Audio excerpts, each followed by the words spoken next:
The mystery of the hidden treasure of colorful coral caverns explained. In the map that we saw last time, well, it maps out an area that we're coming up to right about now, and the colored dots were to indicate the places where the coral connects with the ground. And the X represents this, a place where you can go through the ground and enter a secret chamber where the star is. Come on, Mario, grab the star. Grab it, there we go. So, it's as simple as that. Of course, it might not be easy to figure out, I guess, which is why this star was put last, so you'd have the time to go all around the level. And by the way, I've done a pretty piss-poor job keeping up with, pointing out the music in the places that I've been to lately. So, Colorful Coral Caverns, it was a Rainbow Resort from Kirby's Adventure, and Secret Sandy Slide was Desert Hills from Mario Kart DS. Here we have World 7, Koopa Canyon, set to the tune of Dry Dry Desert from Paper Mario. As you can see, the Pokies had a bit of a redesign. Skellux actually reskinned them to look more like in Paper Mario for some reason, which is weird because the Pokies already had a model in this game. Maybe he just thought that they looked better in Paper Mario. This would be my bet. Here's another one, so you can have a better look at it.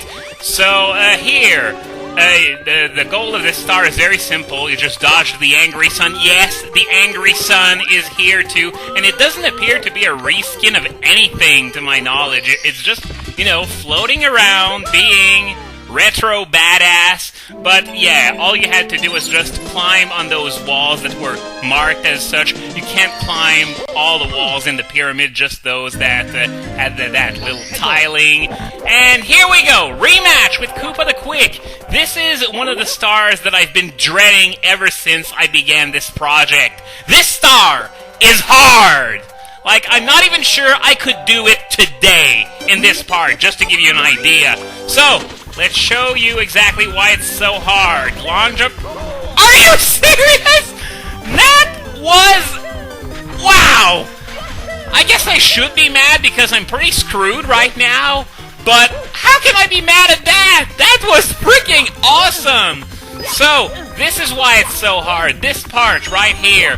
No room for mistake. Here I made one. Even if I didn't screw up with the Piranha Plant, I would definitely lose. Man, I am sucking the big one right now. Well, at least all of these misfortunes are happening in the same attempt. So, yeah, the only real way you can get through there quickly is by simply going next to the bridge instead of using it and just using that little shortcut here. So, I lost to Koopa the Quick.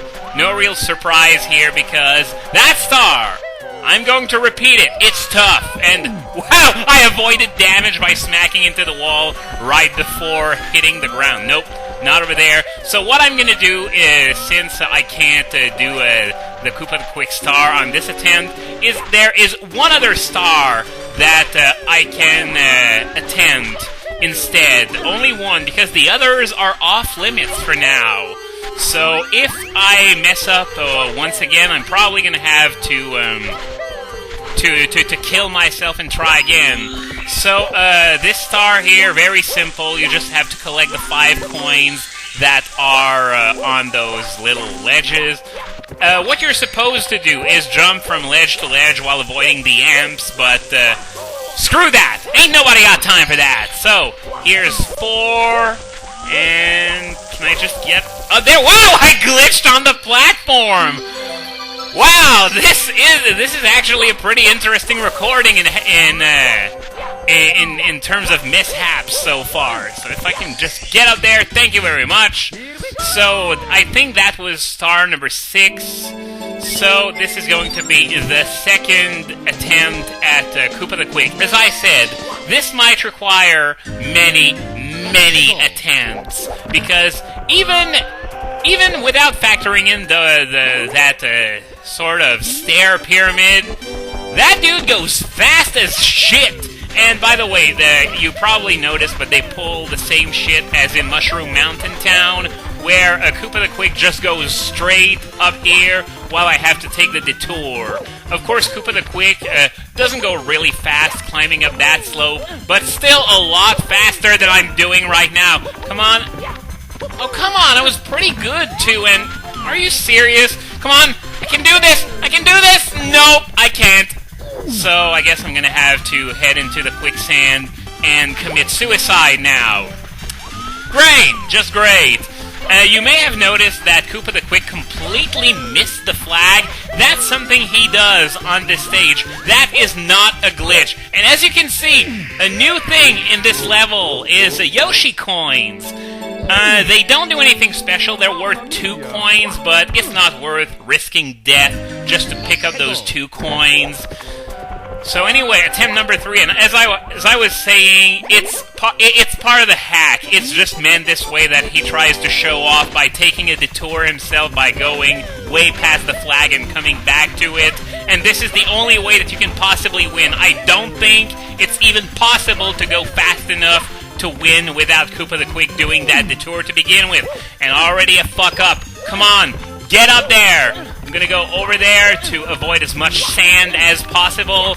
And you just saw him bolting by. Can I do this? Can I do this? Maybe if I nail this jump? Yes! Come on! Long jump! Long jump! Yeah! 3 attempts! Yes! Oh my god! And yes, as you can see, the proof right there that Skellux intended for him to be stupid and just, you know, show off like an idiot, and that's why he lost. But dude, that dude, seriously, fast as freaking shit.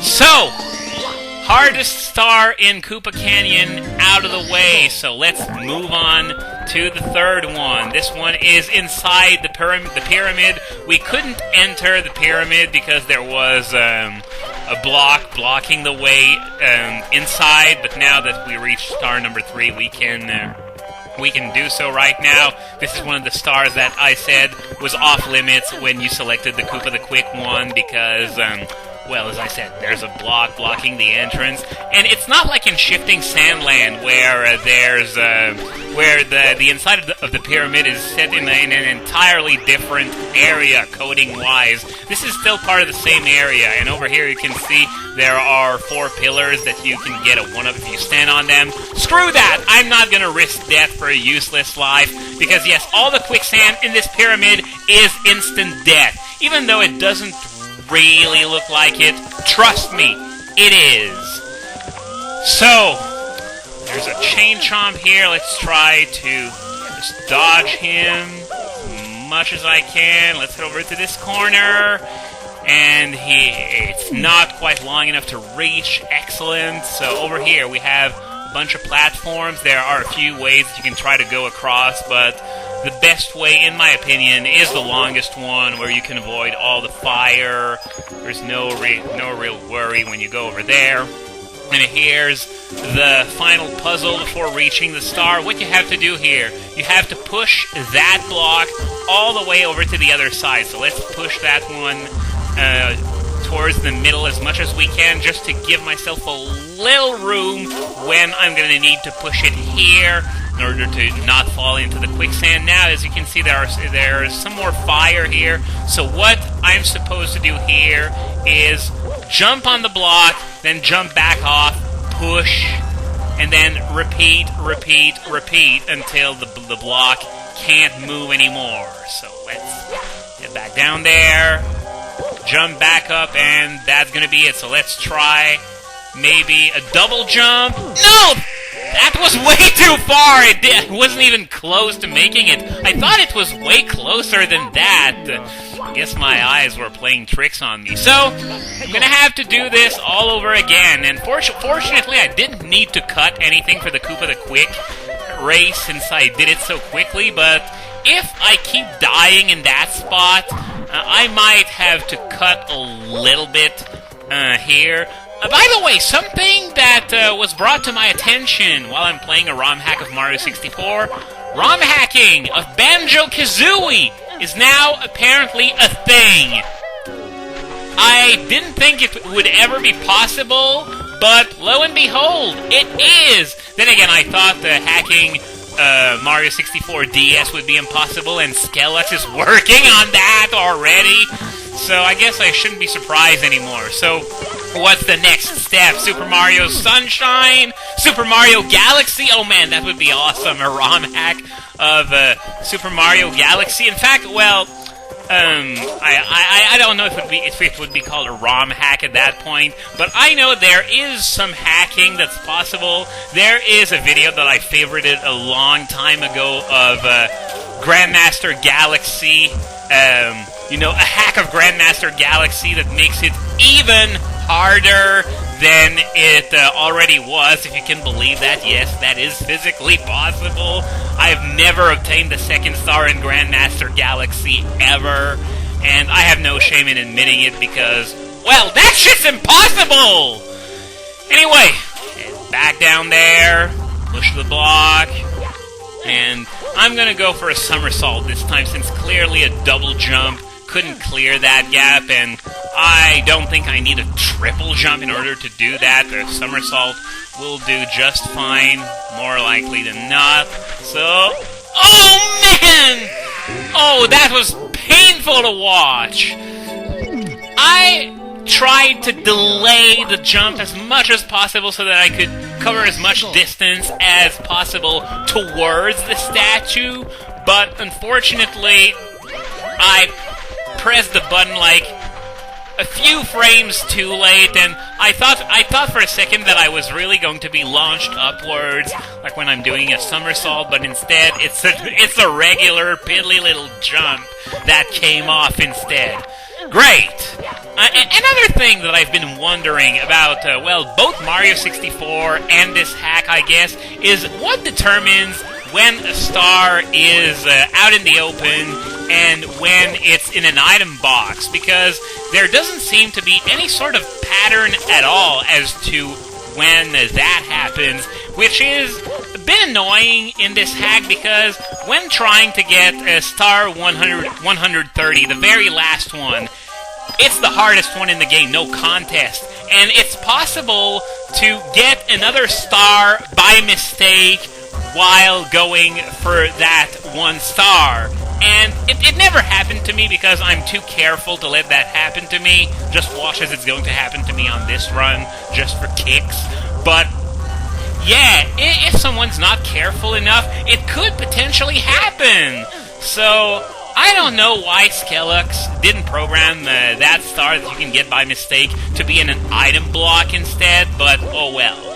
So, attempt number 3 at that jump. And by the way, that statue, it's not stable. It looks like it might be, but it's not. It sort of looks like Kazooie, now that I look at it. And here we go! An actual somersault was able to clear that jump, but, yeah, that statue, not stable at all. So if you don't get the star really quick once you step on it, you're going to slide off, and you're gonna die. So, time for some coin collecting in Koopa Canyon now. Of course, I won't have time to complete it, but I'm going to try and at least get as much of it as I can. Ow! Come on, just die. Thank you very much. Give me your 5 coins. And let's attack these reskinned Pokies. Once again, not sure why he reskinned them, but it's true that the Paper Mario model is a bit more appealing to the eye than the Super Mario 64 model, so I guess that's why he did it. By the way, no, not going for that Yoshi coin, just saying I'm not going to kill myself trying to get it. Something that I want to point out is that the quicksand in this area is instant death, but at some point, whoa, almost thought I was gonna die here. At some point, I don't know when, it turns into non-instant. Oh man! Oh wow! I thought it was still instant death at this point. So as I was saying, it's that kind of quicksand that's at this point. If I can just get up, damn it! Don't tell me I'm gonna have to commit suicide because I'm stuck here. Okay, I think I got it. Okay, good. So now that that's done, I can stop recording, and next time we're going to explore Koopa Canyon and get as much money as we can from here.